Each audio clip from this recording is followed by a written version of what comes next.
Bien, muy buenas tardes hermanos, Dios los bendiga. Estamos una vez más conectados en este momento por estas redes sociales, que es una bendición. Damos gracias al Señor porque este día es un día especial, día de reunión, de oración. Así que bueno, estamos contentos para alabar al Señor, para exaltar su nombre, pero también para poner delante de Él nuestros ruegos, nuestras súplicas, nuestras oraciones, implorando al Padre Celestial por que podemos venir a Él confiadamente. Así que bueno, un saludo grande a todos los hermanos que nos están viendo, también a aquellos amigos que pueden estar en esta tarde conectados a este canal de bendición. Así que bueno, vamos a hacer una oración antes de ir a compartir una palabra y después vamos a estar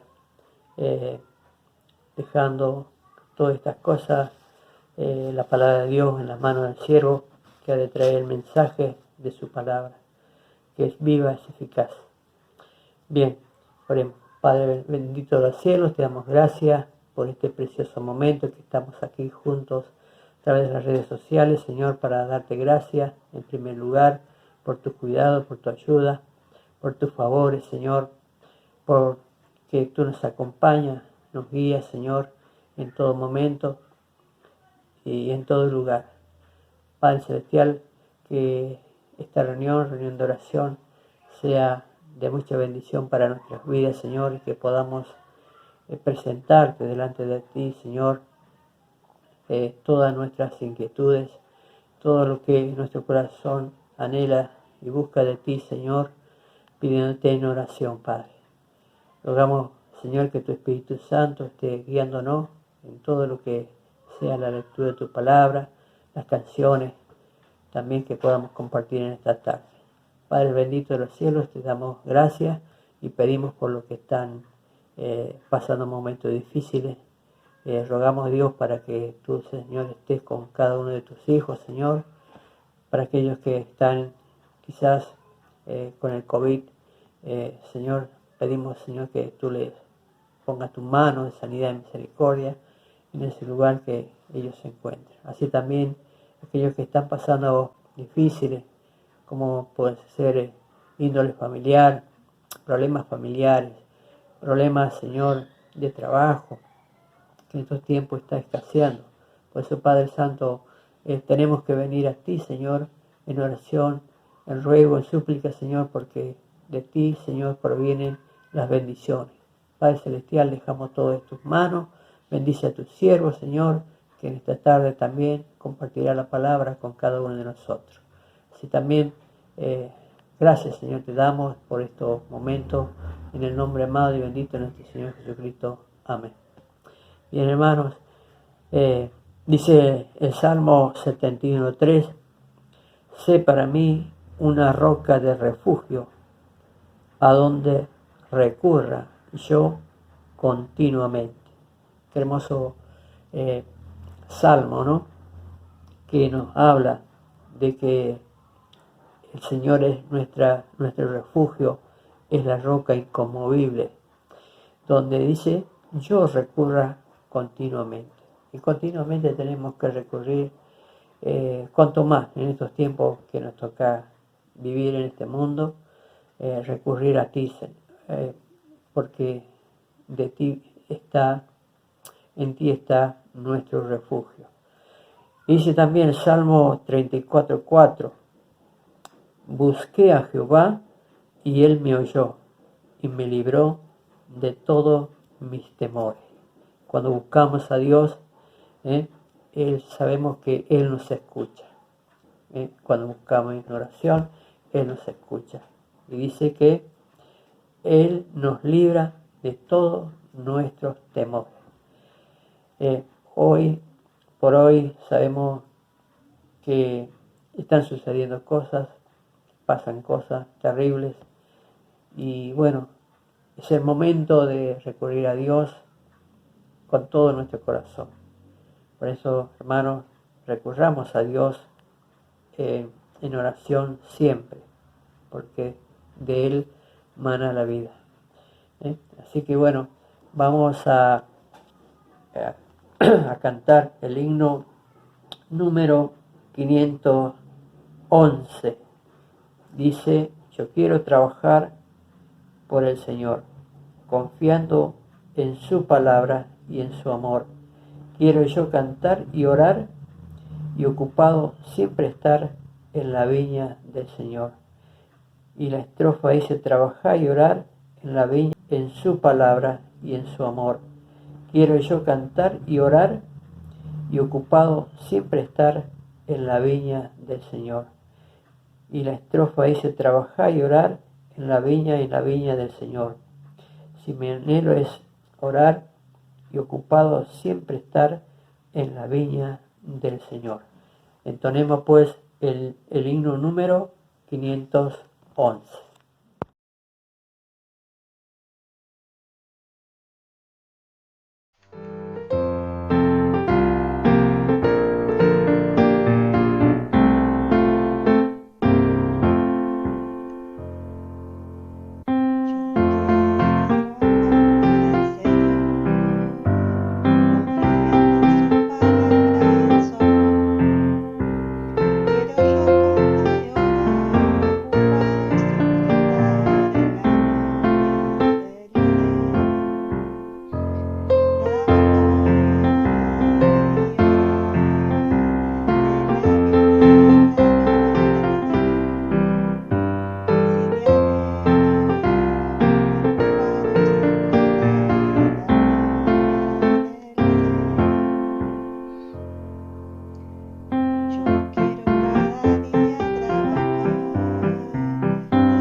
Bien, llegamos a la sexta característica que estamos considerando de nuestro Señor Jesucristo como maestro y como consejero.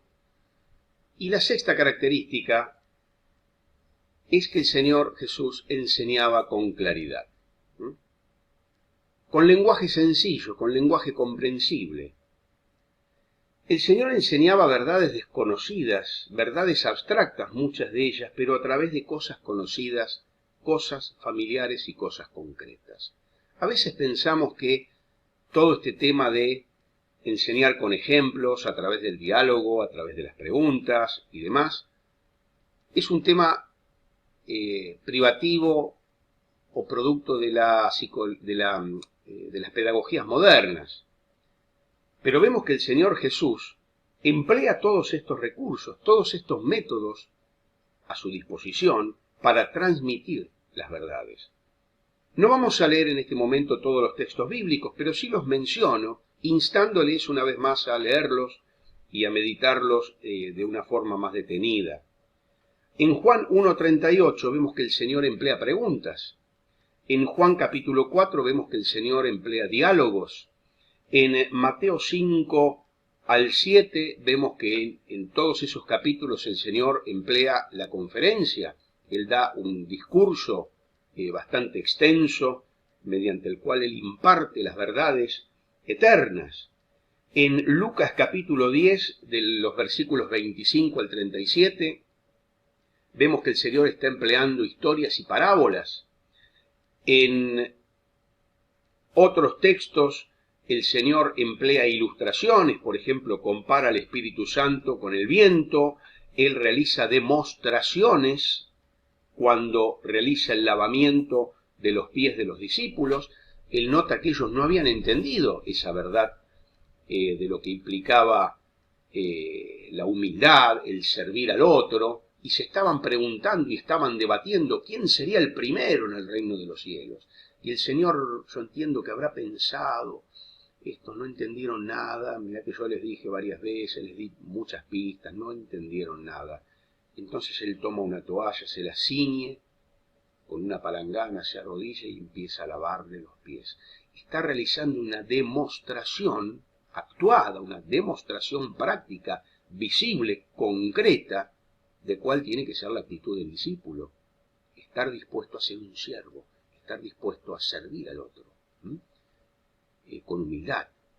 No estar pensando y especulando qué lugar de privilegio le va a tocar, sino justamente tomando el modelo y el ejemplo del Señor, y luego el Señor se los dice claramente. El mayor entre ustedes será el que sirva. Lo que está queriendo decir el Señor es que el lugar de privilegio en el reino de Dios va a ser justamente de aquellos que se dediquen a servir al otro. El mismo Señor Jesucristo es el siervo por excelencia.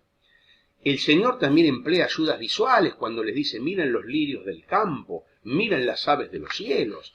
Claramente les está empleando ayudas visuales. Ahora, todo esto a nosotros nos debería hacer reflexionar, por lo menos a mí me hace reflexionar, acerca de cuánto conozco, cuánto domino, cuánto empleo los recursos y los métodos variados puestos a mi disposición.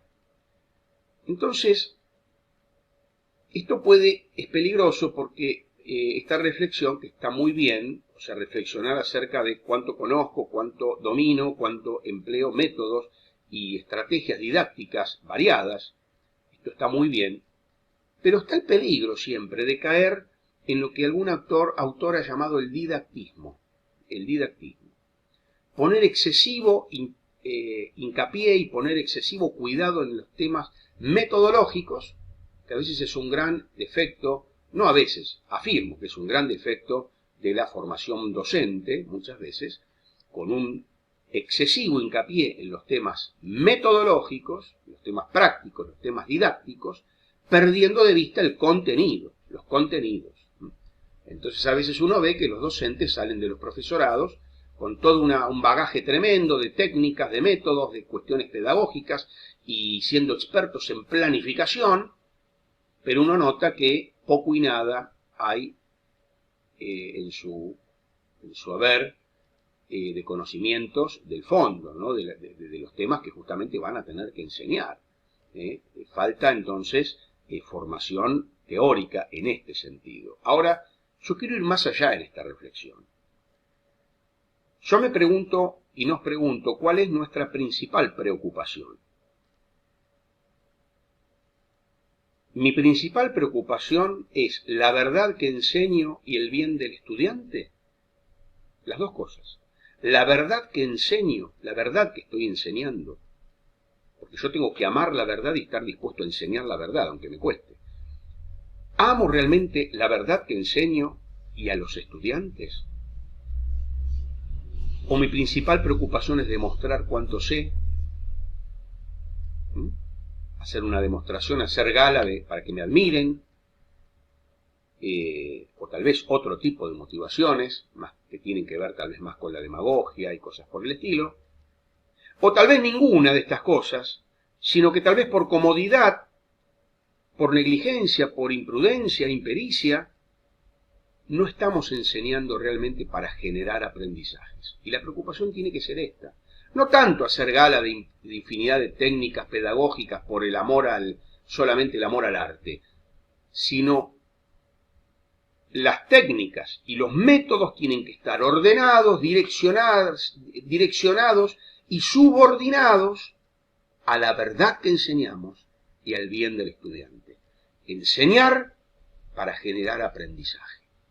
Entonces está el extremo del didactismo, el excesivo cuidado en la metodología, es como en la cáscara, en el exterior, descuidando el núcleo del conocimiento que uno debe transmitir y que uno debe dominar previamente para transmitirlo. O el otro extremo sería la negligencia, la imprudencia de una persona que no prepara sus clases, que no planifica, que hace siempre lo mismo y que no está enseñando para generar aprendizajes. Bueno, tengamos presentes entonces estas reflexiones en cuanto a que el Señor enseñaba con claridad, con lenguaje sencillo, comprensible y utilizando todos los métodos que tenía a su alcance. En séptimo lugar, vemos que las enseñanzas del Señor tienen aplicación práctica. El Señor en Lucas 10, este texto lo vamos a leer, Lucas capítulo 10, versículo 36.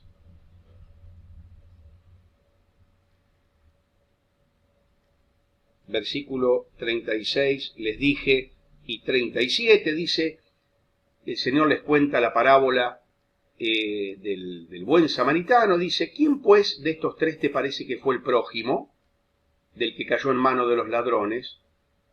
Él dijo, el que usó de misericordia con él. Entonces Jesús dijo, ve y haz tú lo mismo. Acá no se trata de un aprendizaje teórico de qué significa la palabra prójimo, sino de ir y actuar como prójimo. Actuar como prójimo. No te preocupes tanto, le dice el Señor, de quién es tu prójimo. Preocupate por vos actuar como un prójimo, por ser vos el prójimo. No tanto de quién es, para saber a quién amar y a quién no amar. No. Vos tenés que ser prójimo. El Señor le mostraba a sus discípulos cómo aplicar lo que estaba enseñando. Y lo mismo debe hacerse en la consejería. Lograr que la persona en algún momento logre esa independencia del consejero y logre valerse por sí misma y proyectar su propia vida. Más que buscar un equilibrio saludable entre la teoría y la práctica, como a veces se dice, de lo que se trata acá es de estar realmente interesado en la vida de los alumnos, discípulos, estudiantes, aconsejados, consultantes y todos los términos que ustedes quieran agregar.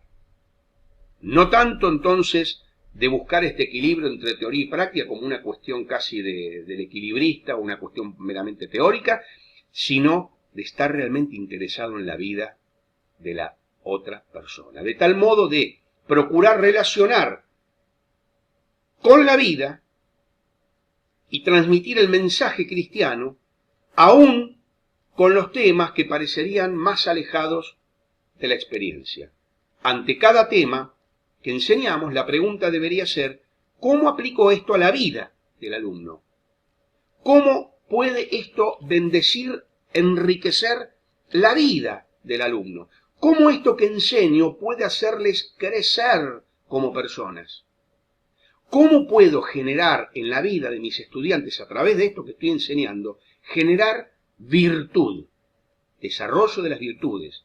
Tema abandonado prácticamente en la educación de hoy, donde se busca que la persona, que el estudiante adquiera herramientas, elementos prácticos para poder insertarse en el mercado laboral, puro utilitarismo, puro pragmatismo, que tiene poco y nada que ver con los principios bíblicos y con la cosmovisión cristiana. Acá se trata de generar virtud, formar el carácter del estudiante, del alumno, del discípulo, del aconsejado, formar el carácter y las virtudes, justamente esos hábitos operativos buenos conforman todas juntas y mancomunadas un carácter virtuoso que es lo que hay que generar.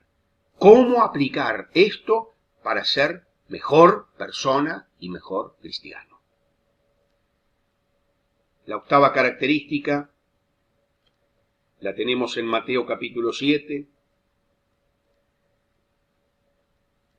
versículo 28, Y 29 dice, cuando Jesús terminó estas palabras, la gente se admiraba de su doctrina, porque les enseñaba como quien tiene autoridad, y no como los escribas. Lo mismo tenemos en Lucas capítulo 4, 31 y 32. El Señor enseña con autoridad. Primero porque conocía lo que enseñaba. Demostró tener dominio de los temas. El espectáculo más penoso es el docente que vos te das cuenta que no conoce lo que está enseñando, que hace agua por todos lados, que tiene todo prendido con alfileres. Es un espectáculo penoso. El Señor conocía, tenía dominio. Esto implica leer, preparar la clase, pero fundamentalmente estar seguro de la verdad que estamos enseñando, tener la convicción de que lo que estamos enseñando es la verdad. Y esto entonces te va a permitir transmitir el conocimiento con entusiasmo. De modo que aún dice, los enemigos se admiraban de sus palabras, como dice en Juan capítulo 7. Para ello es necesario una formación adecuada. Una profunda convicción en lo que estamos enseñando, pero también el coraje para afrontar las consecuencias. Coraje para afrontar las consecuencias de decir la verdad. Hoy por hoy es muy importante esto. Pero su autoridad residía, en último término, en que Jesús vivía lo que predicaba. Enseñaba con el ejemplo. Vivía lo que predicaba. En noveno lugar, vemos que el Señor enseña con responsabilidad. El Señor asume las consecuencias de sus palabras. Pero esta novena característica que describe al Señor Jesús como maestro y consejero. Y vamos a leer en Juan capítulo 18, versículos 19 al 21. El Señor Jesús está siendo interrogado allí por el sumo sacerdote en el juicio injusto que se le practicó, y dice que el sumo sacerdote le preguntó acerca de sus discípulos y de su doctrina. Y Jesús le respondió, fíjense la respuesta del Señor Jesús, yo públicamente he hablado al mundo, siempre he enseñado en la sinagoga y en el templo, donde se reúnen todos los judíos, y nada he hablado en oculto. ¿Por qué me preguntas a mí?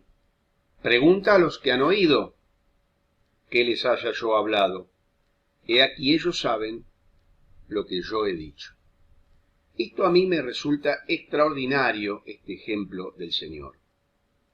Porque no hay mejor defensa que un maestro pueda esgrimir que remitiéndose a sus propios discípulos, en lugar de cuando una persona lo acusan, como en este caso el Señor Jesús, él dice, no tengo por qué defenderme ni tengo por qué dar cuenta. Yo todo lo que he hablado lo he hecho en público, limpiamente, nada en oculto, y no tienen por qué preguntarme a mí. Pregunta a los que han oído.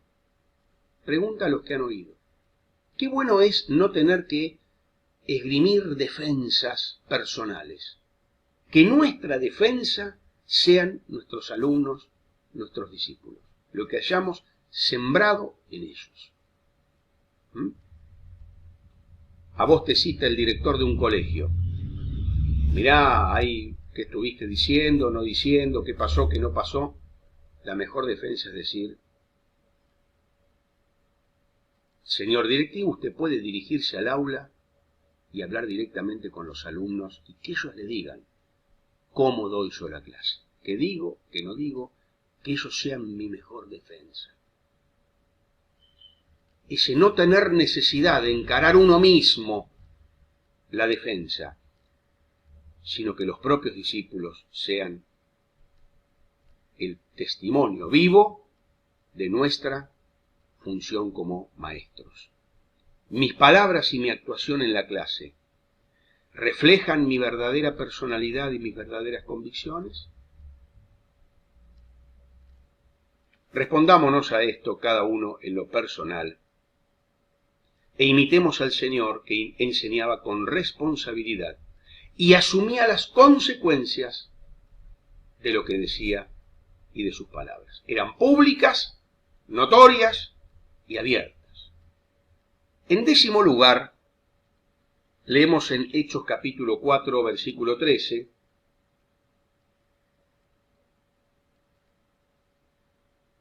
que viendo el denuedo de Pedro y de Juan, y sabiendo que eran hombres sin letras y del vulgo, se maravillaban y les reconocían que habían estado con Jesús.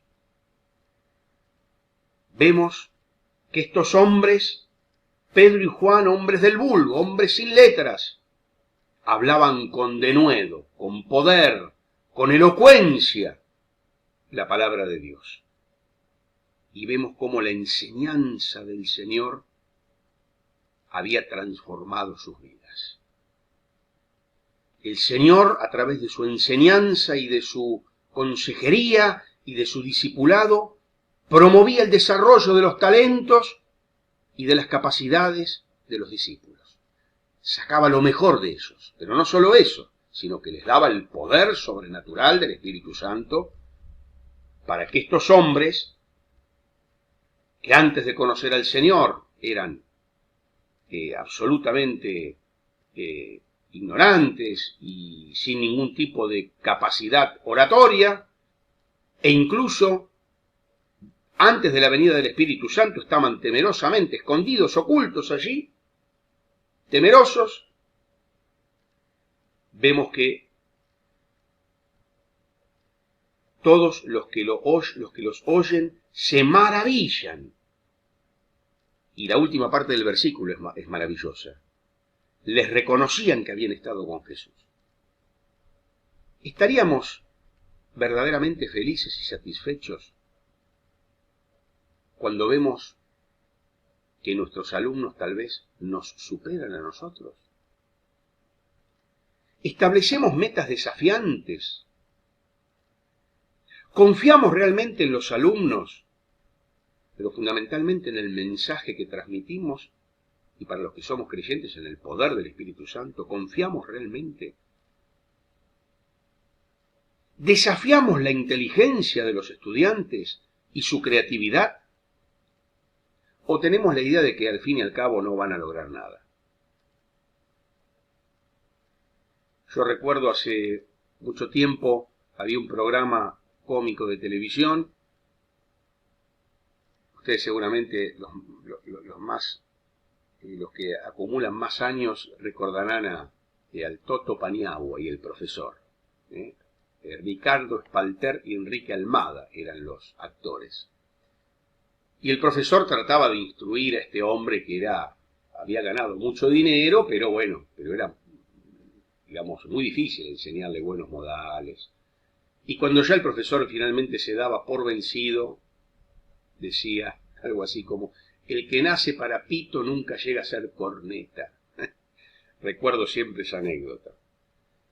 Y a veces, a veces esa puede ser nuestra actitud.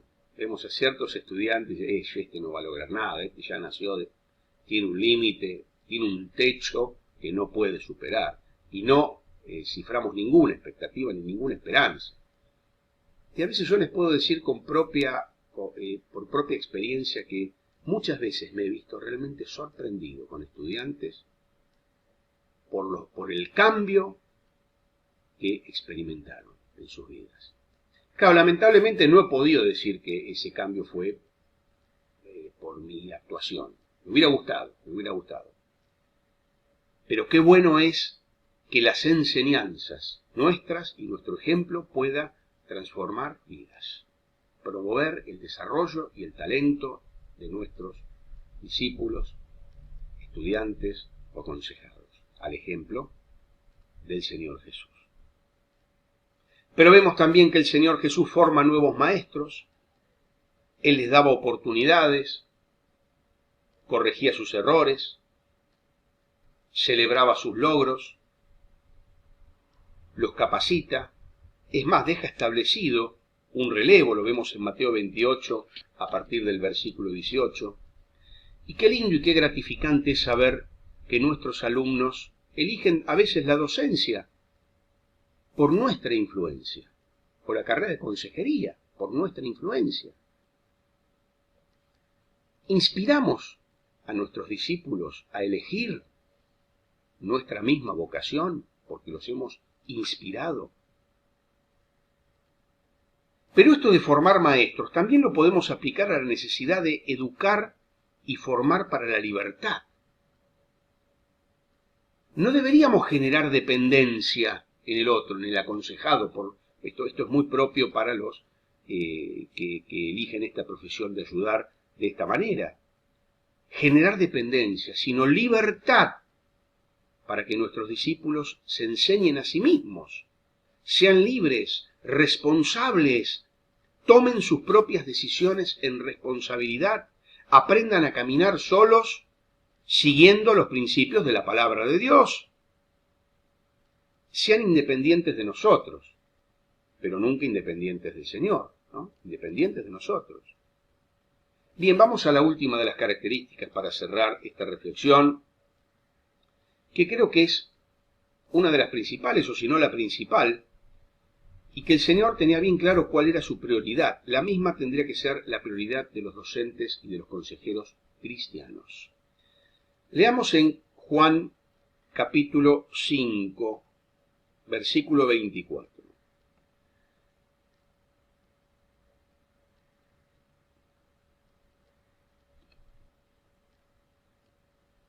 Juan 5, 24. Y perdónenme que tardo un poquito en buscar porque a veces el celular no me funciona correctamente. Dice: de cierto os digo, el que oye mi palabra y cree al que me envió tiene vida eterna, y no vendrá a condenación, mas ha pasado de muerte a vida. Tiene vida eterna, y no vendrá a condenación, mas ha pasado de muerte a vida. El capítulo 17 del mismo Evangelio, según San Juan, en el versículo 3, el Señor dice: y esta es la vida eterna, que te conozcan a ti, el único Dios verdadero, y a Jesucristo, a quien has enviado. La enseñanza del Señor preparaba para la vida eterna. Y esa tiene que ser nuestra prioridad. Preparar para la vida eterna. Así como el fin último y el deber supremo de los padres. Una vez se lo escuché decir a un comentarista católico. Él decía: el deber último y supremo de los padres es meter a sus hijos en el cielo. Claro, lo dijo en una manera un poquito extraña, ¿no? Porque nadie puede meter a nadie en el cielo, es una decisión personal. Pero lo que quiso decir, y con lo que tenemos que quedarnos, es que el deber del padre, de la madre, de la familia, de los educadores, es generar las condiciones, poner todo de sí, para que el discípulo, el estudiante, el hijo, tome la decisión por Jesucristo y las puertas del cielo se abran para él. Eso es meter a los hijos en el cielo. El maestro cristiano también tiene que conocer esta prioridad, que es la número 1, la salvación eterna de sus estudiantes. Porque de nada sirve ganar el mundo, dice el Señor. Ser presidente, ser científico, ser empresario. Mi alumno, tengo un exalumno que es diputado, tengo un exalumno que es empresario multimillonario, tengo un exalumno que es el presidente. Eso está muy bien. Pero la palabra dice: de nada sirve ganar el mundo y perder el alma. Por eso, queridos oyentes, acá se trata de tener en claro la jerarquía de valores. Jerarquía de valores. Saber que primero lo primero. Primero lo primero. Y el Señor Jesús preparó, enseñó acerca de la importancia del creer, del depositar la fe en Jesucristo, y de esa manera obtener la salvación eterna, que por la fe en la obra de Jesucristo. No solo lo enseñó, sino que además preparó los medios para que eso sea una realidad. Él mismo fue a la cruz, cargando con nuestros pecados, padeció en nuestro lugar, fue nuestro sustituto en la cruz, para que todo aquel que en él cree no se pierda, mas tenga vida eterna. Entonces vemos todas estas maravillosas características del Señor como Maestro y como consejero, características todas que los que elegimos estas profesiones tenemos que imitar. Pero vemos al Señor Jesús fundamentalmente en su función y en su lugar de Salvador, yendo a la cruz, poniendo su vida en rescate por cada uno de nosotros. El Señor en su función de Salvador de la humanidad, de Redentor. Y nosotros ante el Señor Jesús en la cruz tenemos que tomar una decisión. Aceptarle como nuestro Salvador, recibirle en nuestro corazón como único y suficiente Salvador a través de la fe en su obra, o vivir como si nada hubiera pasado y rechazarle. No hay término medio. O aceptamos al Señor o le rechazamos. Dios quiera que en algún momento de tu vida hayas tomado esta decisión de reconocer al Señor como tu Salvador y por la fe recibirle en tu corazón y obtener así la vida eterna. Muchas gracias. Bien, hermanos, damos gracias una vez más al Señor por su palabra que nos ha traído el siervo de Dios en esta tarde y ha sido de gran bendición, edificación para nuestras vidas. Y bueno, contento de saber de que Dios nos está hablando en estos tiempos tan difíciles. Y tenemos que perseverar, hermanos, tenemos que perseverar en la oración. Sabemos que es el medio precioso que Dios nos ha dado, la oración, de estar comunicado con nuestro Dios continuamente, ¿no? Como hemos compartido el Salmo 71, perdón. Y dice Hechos 1:14, todos estos, dice, perseveraban unánimes en oración. Hechos 1:14. Habla este pasaje, ¿no? de los discípulos del Señor que estaban en el aposento alto, ese aposento que se reunían continuamente ellos para tener ese momento de oración. Dice que estaban unánimes y perseveraban en la oración. Y esos pasos tenemos que seguir cada día. Esos pasos tenemos que estar viviendo en estos tiempos tan difíciles, hermanos, para la humanidad entera, para aquellos que están realmente en desesperanza, porque muchos han perdido la esperanza. Pero el cristiano, el Hijo de Dios, siempre está confiado en el Señor.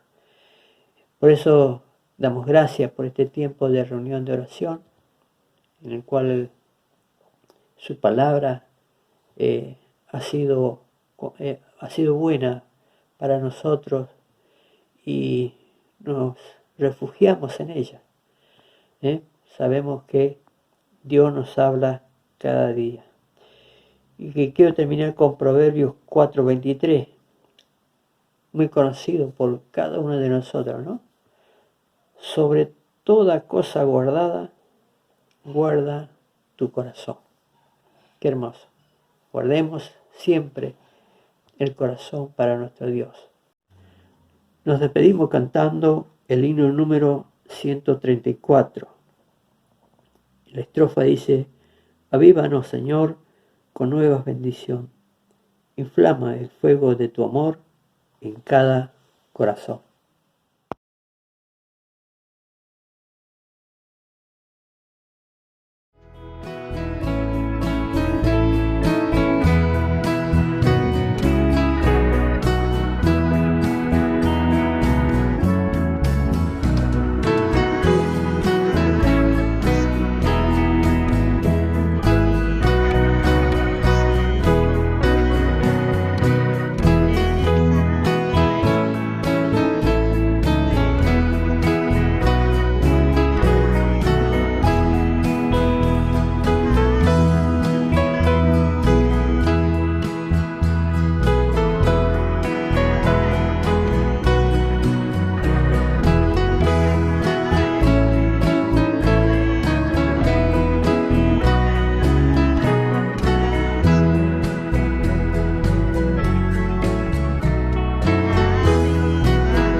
también para estar orando por nuestra familia, por nuestros seres queridos, por un amigo, por aquellos que están pasando en los hospitales, ¿no? Tan difíciles, que están viviendo, y también debemos acompañar a aquellos o rogar por aquellos enfermeros, por los médicos, por los camilleros, por todas esas personas que están trabajando ahí con este COVID.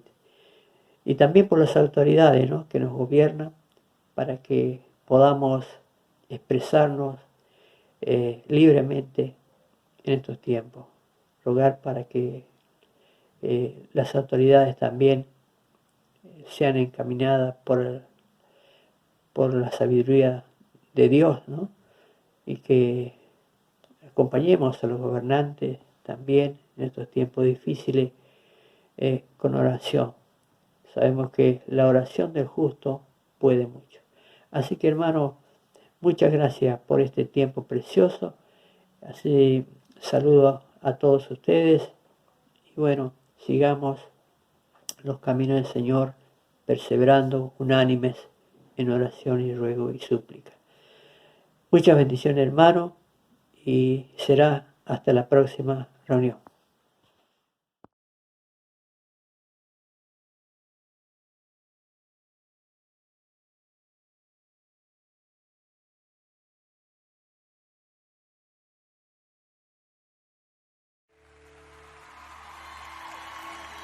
¿Cuántos quieren que el Espíritu de Dios obre en su vida en ese día? ¿Hay alguien que cree que el mejor escultor es de los escultores quiere hacer algo especial en nuestras vidas? Te mueves en mi calma y en mi tempestad.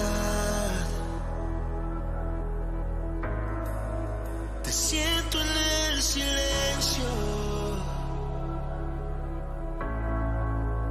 de mi intimidad.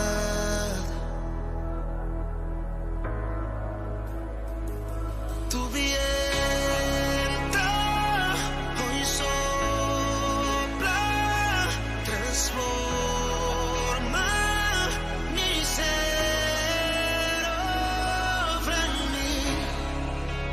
obra en mí, Espíritu Santo, obra en mí, obra en mí, obra en mí, Espíritu Santo, obra en mí.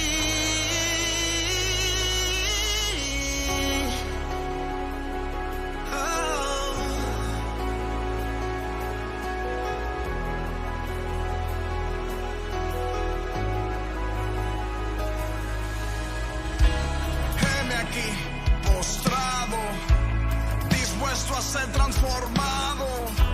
Envuélveme en tu fuego y consume todo lo que no sea de tu agrado. Quiero vivir en tu verdad, habitar en tu casa, contemplar tu santidad. Que el río de tu bendición venga a saciar este sediento corazón.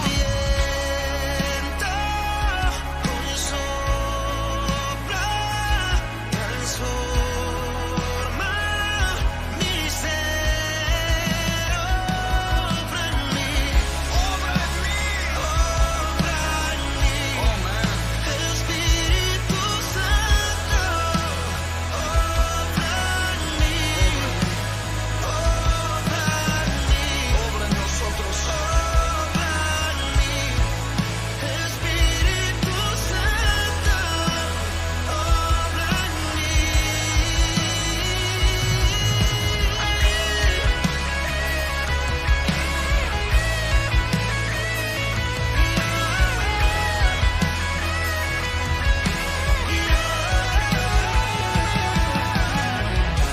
Sopla, fluye, obra, construye, restaura, vivifícame, abrázame, dirígeme, háblame, satura este lugar con tu esencia.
fuerza y mi guía, te anhelo tanto.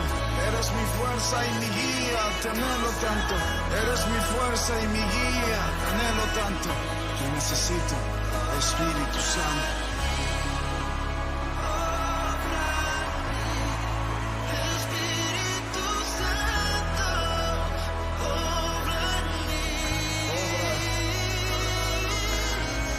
Estás paseando, ya estás sobrando, todas nuestras vidas las estás tocando. Chequina, la chequina, tu presencia se siente, es la chequina. Gracias Señor que te estás glorificando, nuestros corazones los estás tocando. Señor, dependemos de ti, Señor, dependemos de ti. Te queremos glorificar, que tu presencia descienda en este lugar. Señor, derrama de tus dones, toca nuestros corazones. No queremos salir como llegamos, no nos vamos a ir como llegamos. Es por eso que te glorificamos, Espíritu Santo, la gloria te damos. Sopla en mí, Espíritu Santo, obra.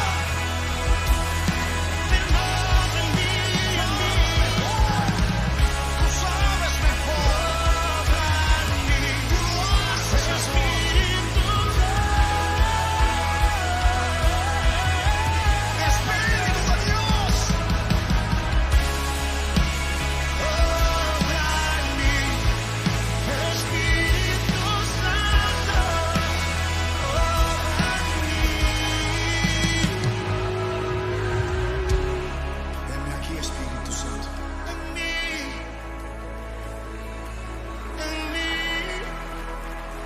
obra en mí,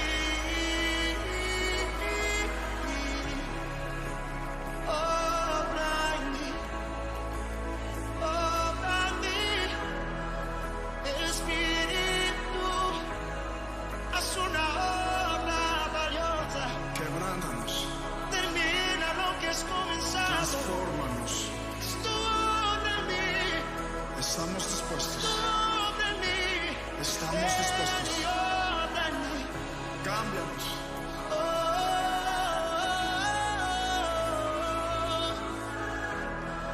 Tu obra es perfecta.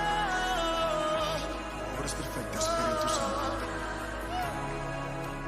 Obra en mí. Espíritu.